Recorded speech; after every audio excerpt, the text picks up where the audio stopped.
بأيدم قتلت وإذا الصحف نشرت وإذا السماء كشطت وإذا الجحيم سعرت وإذا الجنة أزلفت علمت نفس ما أحضرت فلا أقسم بالخنس الجوار الكنس والليل إذا عسعس والصبح إذا تنفس إنه لقول رسول كريم ذي قوة عند ذي العرش مكين مطاع ثم أمين وما صاحبكم بمجنون ولقد رآه بالأفق المبين وما هو على الغيب بدليل وما هو بقول شيطان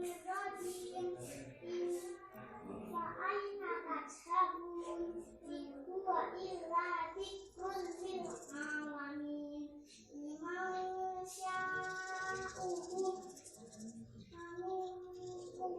أن يستقيم وما تشاءون إلا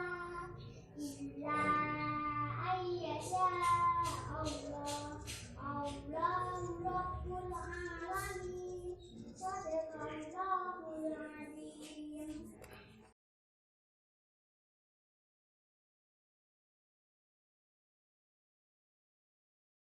Assalamualaikum warahmatullahi wabarakatuh. Alhamdulillahirabbil alamin, nahmadu wa nusalli ala rasulil karim. Wassalatu wassalamu ala asrafil anbiya'i wal mursalin wa ala alihi wa ashabi ajma'in. Rabbi shrah li sadri wa yassir li amri wahlul 'uqdatam min lisani yafqahu qawli. Al-ayah, amma ba'd. Hadirin sekalian, anak-anak yang saya cintai, mudah-mudahan kali ini puasa yang ke-14, hari yang ke-14, kita selalu diberi kekuatan, kesehatan oleh Allah Ta'ala. Walaupun pada saat ini pandemi, anak-anak, kalian selalu bersemangat untuk berpuasa. Anak-anak, kali ini Pak Ali akan menyampaikan satu hadis dari Rasulullah SAW. Namun sebelumnya, pernahkah kalian merasakan rindu? Nah, pasti merasakan rindu. Nah, setiap orang pasti merasakan rindu pada bapak, pada ibu, pada adik, pada kakak. Nah, pasti setiap orang merasakan rindu. Kalau anak merindukan bapak atau adik, wajar.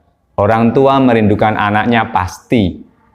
Tapi kali ini sangat-sangat istimewa, bahkan sangat luar biasa. Ada satu hadis, surga itu merindukan beberapa golongan. Nah, kalian pasti menginginkan surga itu. Kalau menginginkan, maka amalkanlah 4 perkara ini, yaitu surga merindukan 4 golongan. Al-jannatu mustaqatun ila arba'ati nafarin. Surga itu merindukan 4 golongan. Yang pertama, taliyil Quran, orang yang suka membaca Al-Quran, orang yang gemar membaca Al-Quran. Kalian di sekolahan, mungkin di TPA, sudah membaca Al-Quran, sudah belajar Iqra Al-Quran, maka amalkan, baca. Apalagi ini di bulan Ramadan, kita berlomba-lomba membaca Al-Quran sebanyak mungkin. Yang masih Iqra, lah Pak, saya nggak bisa membaca Al-Quran, terus gimana? Hadis Nabi lagi, sungguh enak diamalkan. Okeh-okeh mocoho kul huwallahu ahad. Barang siapa membaca surat Al-Ikhlas 3 kali, sama dengan menghatamkan Al-Quran. Nah, berarti kalian anak-anak yang belum bisa baca Al-Quran, ayahanda dan bunda di rumah dampingi putranya.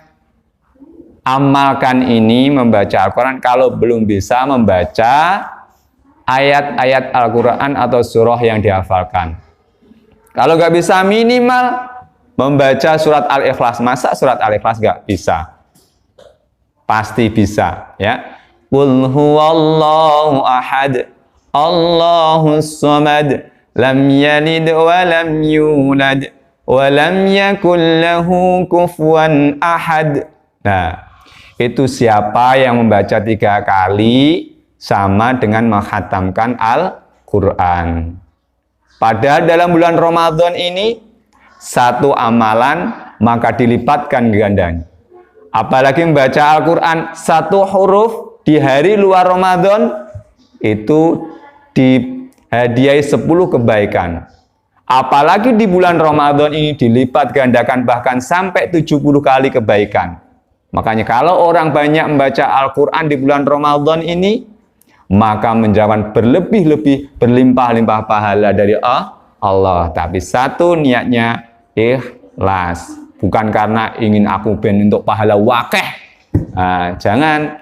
Tapi membaca karena Allah. Membaca. Niatkan. Minimal yang sudah Al-Quran kemarin sudah dihatamkan, maka minimal di bulan Ramadan ini 1 hatam Al-Quran. Ya, juz 1 sampai 30 hatam minimal. Ayo perhatikan, kalian sudah dapat berapa juz? Ayo. Ini di sini ada Pak Irfan. Berapa Pak Irfan kamu? Wah, Pak Irfan malah 35 juz. Ya, ada enggak? Tidak ada. Makanya perhatikan baca Al-Quran. Pelan nggak apa-apa, kalau sudah bisa cepet-cepet nggak apa-apa. Perhatikan tapi tajwidnya. Yaitu taliyil Quran, orang yang gemar membaca Al-Quran. Mumpung bulan Ramadan, mari kita berlomba-lomba banyak membaca Al-Quran. Yang kedua, wahafidhil lisan, orang yang mampu menjaga lisannya. Dalam satu syair, pesan yang indah dari para ulama, salamatul insan fi hifdzil lisan, selamatnya manusia itu tergantung pada lisannya.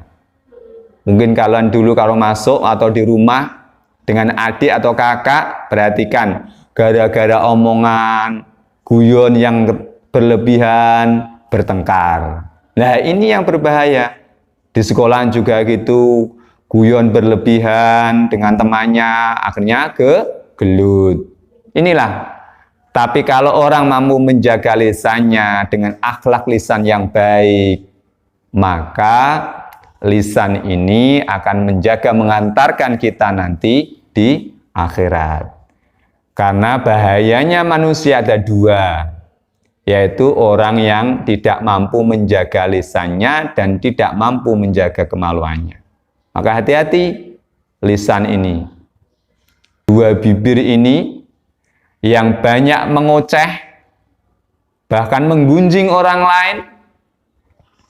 Nah, kata Rasulullah, barang siapa yang banyak menggunjing orang lain, ini mungkin sering kita lakukan. Ngerasani temene. Nah, itu sama dengan memakan bangkainya orang muslim. Ya, melihat bangkai aja sudah menjijik, apalagi kita memakannya, tambah jijik lagi. Makanya hati-hati lisan ini dijaga, agar lisan ini baik sama keluarnya. Mari kita keluarkan kata-kata yang baik. Agar apa? Kita besok bisa dirindukan oleh surga. Anak-anak yang kami sayangi, dan bapak ibu yang kami hormati di rumah, tolong selalu bimbing anaknya bagaimana anak yang berakhlak baik, bertutur kata yang baik kita jaga. Apalagi anak-anak kalian kepada orang tua, hati-hati. Biasanya yang berani sama orang tua, marah-marah sama orang tua, membentak orang tua. Dalam Al-Quran dikatakan, yang artinya gini, jangan sampai sama orang tua berkata, nggak boleh. Getak nggak boleh. Berbicara lebih keras daripada orang tuanya itu nggak boleh. Itu dari Al-Quran loh, Cah. Padahal ini yang paling benar firman Allah yang paling benar, yang mengatakan Allah. Kita berkata keras pada orang tua kita nggak boleh.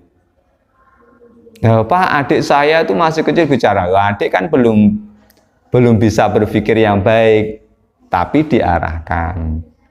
Ya, sama orang tua, tolong kata-kata juga baik, sopan. Maka anak yang berakhlak baik, takdim pada orang tua yang dikatakan dalam istilah birrul walidain, maka anak inilah nanti akan menghantarkan orang tua menuju surganya Allah. Nah, yang kedua ini adalah orang yang diridhoi surga, wa hafidz lisan, menjaga lisan. Mari kita jaga lisan kita untuk selalu berzikir kepada Allah, membaca Al-Quran tadi, berzikir, berkata yang baik. Yang ketiga apa, anak? Ya, anak-anak? Yang ketiga yaitu wa mud'aimil ji'an, orang yang suka memberi makan fakir miskin, orang yang suka memberi makan pada orang yang kelaparan. Nah, kalau ada pengemis datang, orang peminta-minta datang, jangan kita usir, kasih mereka. Berapa kita punya? Punya makanan, kasih makanan. Punya roti, kasih roti. Jangan sampai kita mengusir atau membentaknya. Karena apa? Dalam surat Al-Ma'un ayat 2 dan 3, perhatikan, ara'aital ladzi yukadzibu biddin fadzalika alladzi yad'ul yatim.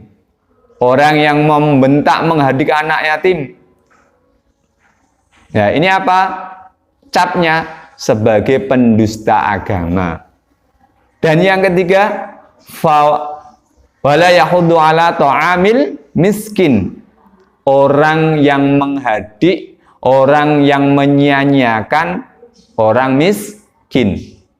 Ini orang ini adalah besok oleh Allah dicap sebagai Allah pendusta agama, si menghadik anak yatim, menyia-nyiakan fakir miskin, peminta-minta, maka orang ini akan dicap oleh Allah sebagai pendusta agama. Yang ngecap Allah loh, bukan orang tuamu, bukan Pak RT, bukan Pak RW, bukan presiden, bukan Pak Lurah, Pak Camat, enggak, tapi langsung Allah.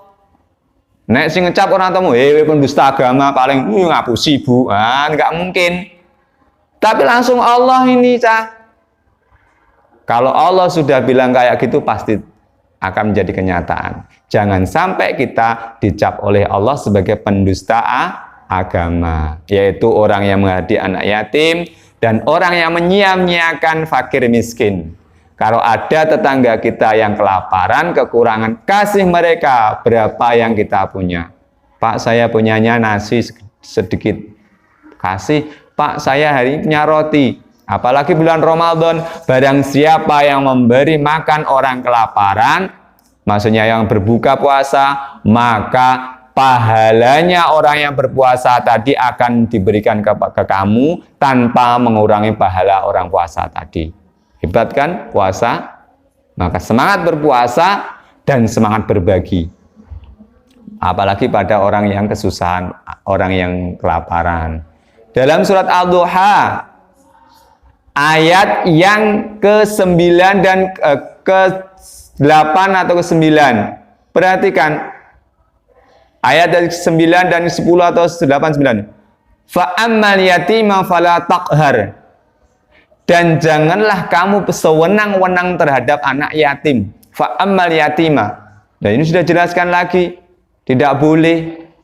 Sumpahnya Allah ada 3 tempat. 1 wal asri demi masa, terus al-adiyati demi kuda berperang, dan ad-duha demi matahari sepenggalah. Ini sumpahnya Allah.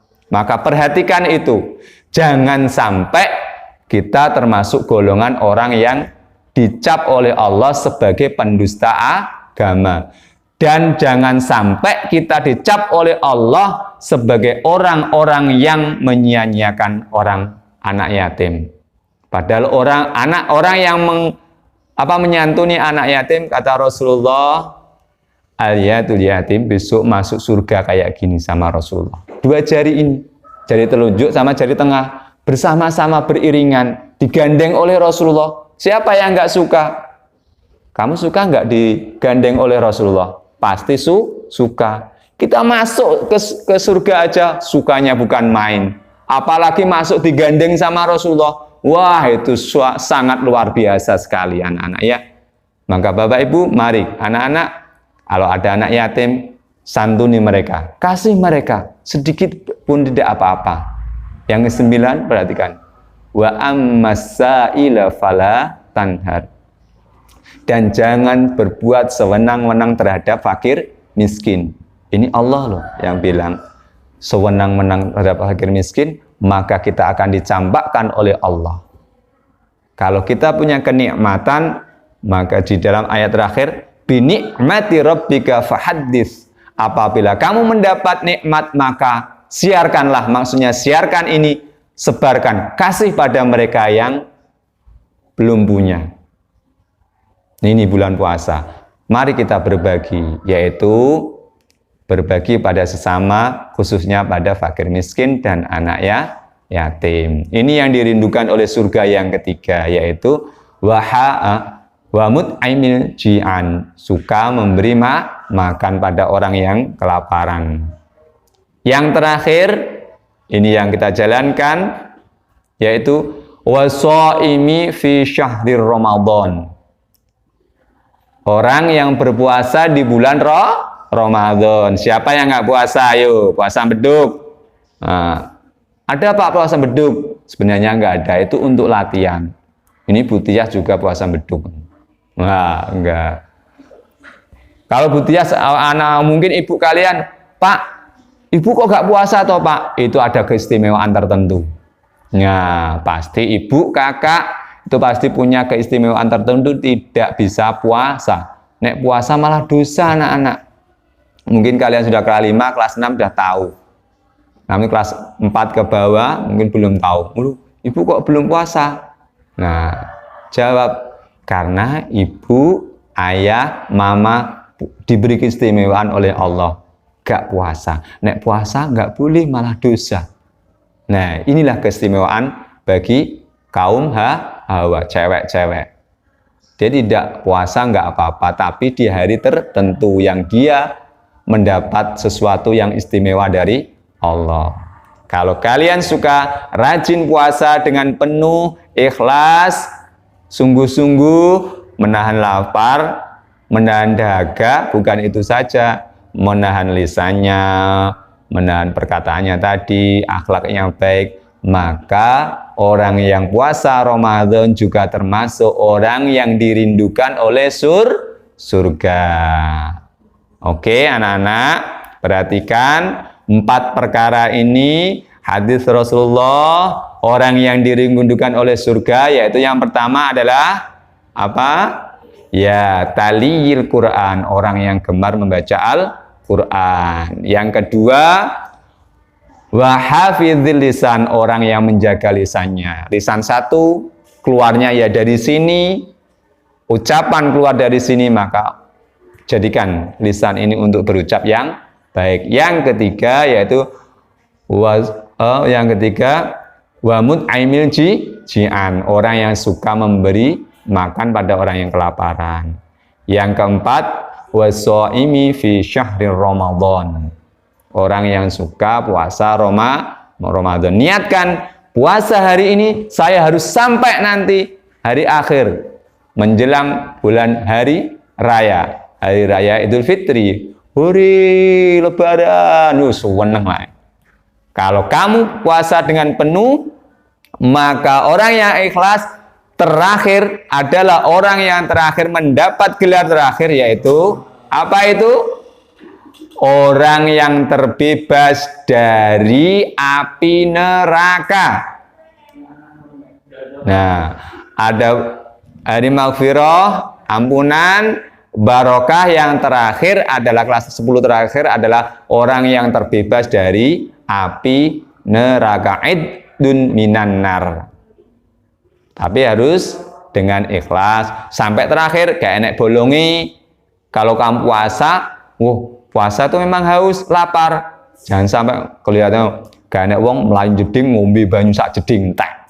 Baru luwe to, luwe Bu, padahal tadi baru kejeding, ngombe sak jeding sedot entek. Nah, ini berarti dia nipu. Berarti ini puasanya enggak genap 1 bulan. Bolong berapa hari tadi? Maka jaga puasa ini dengan baik sampai genap 1 bulan.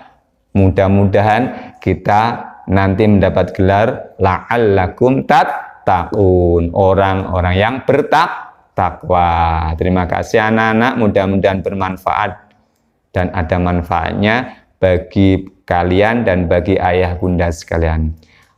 Ini sebagai ilmu kita bersama. Pak Ali mungkin fakir dalam menyampaikan, banyak kekurangannya, mungkin banyak sekali kesalahannya, mohon ayah bunda dikoreksi lagi kalau ada kesalahan. Makanya perbaiki diri kita setiap hari agar kita di depan Allah menjadi orang-orang yang mulia. Yang terakhir adalah orang-orang yang bertakwa. Ini yang kita rindukan dan ini paling kita nantikan. Pasti Allah akan ridho. Kalau sudah mendapat ridhonya Allah, surga sudah menanti kita. Oke, terima kasih anak-anak. Semangat puasa, jaga kesehatan. Di waktu pandemi ini, jaga. Jangan banyak dolan, di rumah aja. Baca Al-Quran, baca pelajaran, malah bagus. Yang penting bermanfaat, jaga kondisinya. Makasih. Ada kekurangan dan kelebihannya, paling mohon maaf yang sebesar-besarnya.